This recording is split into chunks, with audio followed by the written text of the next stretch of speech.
Hi guys, thank you so much for watching. My name is Oliver from MoneyShirt, and in today's video I will tell you how you can limit or decrease the number of returns that you get on your Amazon store.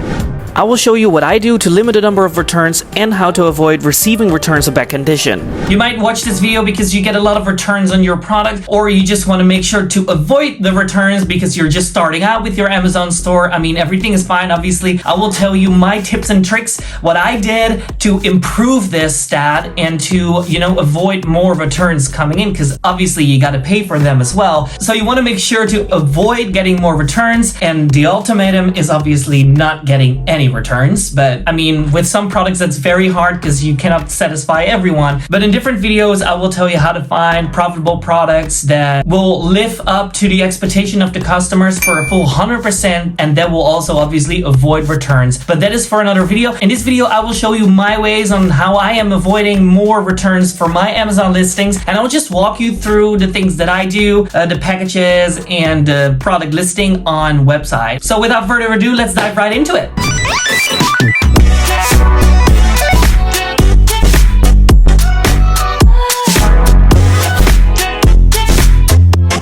The first thing I would want you to look at is the product thumbnail or the pictures that you have on the listing of the product. These are obviously one of the few things customers look at in order to decide whether or not to buy the product, right? Your product and its function or its features need to be 100% clear to the customer by only looking at the pictures. So let me walk you through my listing. As some of you already know, I have a bikini brand and I mainly sell bikinis on Amazon. I mean, you can laugh about it, but it works, so I'm happy with it. I built a brand around it. I'm already doing it for over 4 years, so I'm kind of stuck with it now, I guess. But let's dive into the German listing, because I have optimized that listing for a full 100% because Germany is my biggest market. So first thing, as I said, is look at the product picture. So as you see here, I'm selling a bikini set. So obviously the model is visible wearing the bikini set. Here is a picture of her in the pool, in the situation, right? The third picture that I've chosen is a mix of multiple images of her in a situation. So the model actually wearing the bikini. And then I have 2 more studio photos showing the back and the side of the bikini. So that's also clear to the customer of how it would fit them. And then I have another in-situation photo. And then I also have a video there showcasing different colors that I sell, and also more videos and moving images, like videos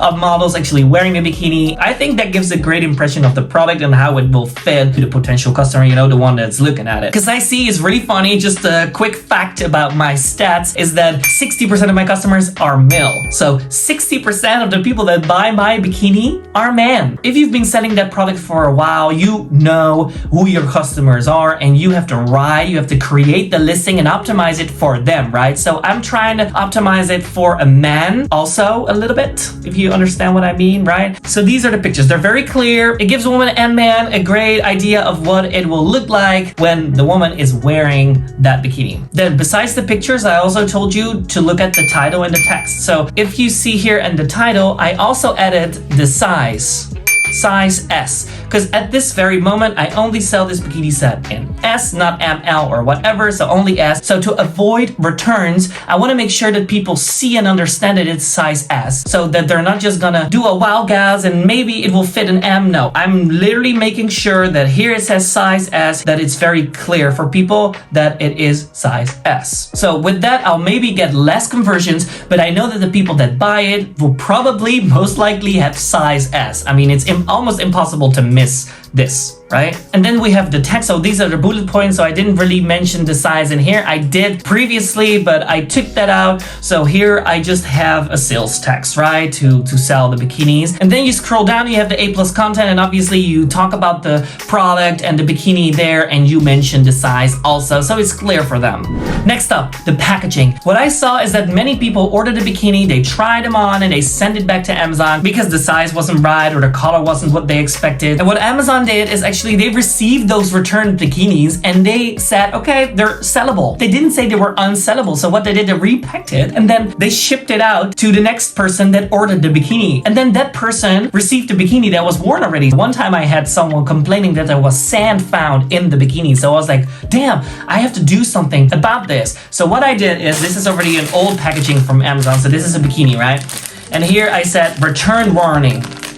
And then I wrote down in literally all languages you can think of. Attention, not eligible for return after opening. So this hopefully scared some people, saying like, okay, if I open it, I can't return it anymore, so let's just return it right now or whatever. So by doing this, I didn't necessarily avoid returns, but by doing this, the returns that I received back were still unworn and could still be sold, right? And what I also did was putting the label, the barcode sticker over the opening of the packaging. So when they open the package, they will rip apart that barcode. And then when they return it to Amazon, Amazon will say, okay, this is unfulfillable because we cannot read the barcode anymore. And then it will be put into the category unfulfillable inventory. And then I can request it back home to inspect whether or not I will be still able to sell it. Then the third thing I would tell you on how to avoid more returns is that you sell products that are always okay. So for example, if you sell coffee, if you sell condoms or sex toys, I mean, you can literally come up with any idea, but those products, for example, they cannot be returned because they will always be okay, kind of, like, because it's has to do with hygiene and stuff, right? So they cannot return those items. So you can sell products that are always okay, like coffee, like they either like it or not, but they cannot return it, so they won't order it again if they don't like it. But if they like it, they will order again, but they know what they're gonna get. They're gonna get coffee,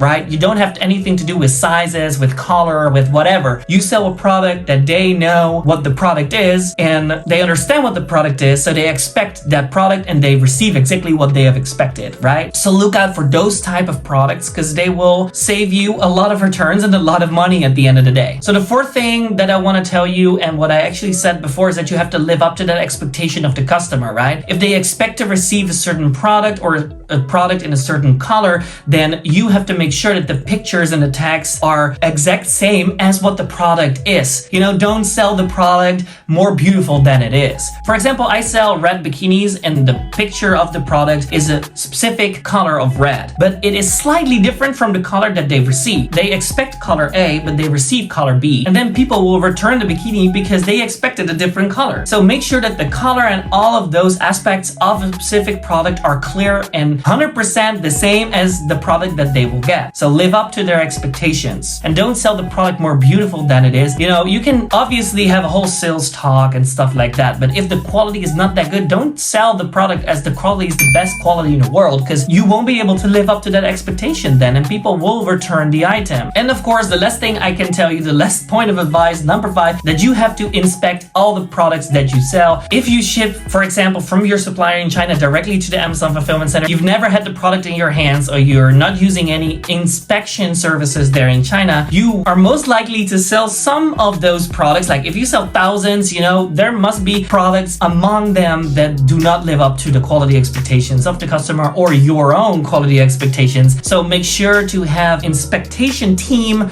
ready in China or wherever country your supplier is located to inspect the products and make sure that you have all the certificates and everything is ready and organized well in order to sell the products and live up to that expectation of the customer. If you have any questions about this, please drop a comment down below and I'll respond as soon as possible, or hit me up on social media. Obviously, that's possible too. Thank you so much for watching this video and I'll see you at the next one. Oh wait, stop, before I forget. I made a video about finding winning products to sell on Amazon. I show you a trick to discover if a product on Amazon is selling well or not. So watch that video next. I put it here on screen, so click on it and find the right products and don't waste your invested money. Please like the video and subscribe to my channel. Alright, see you there. Bye!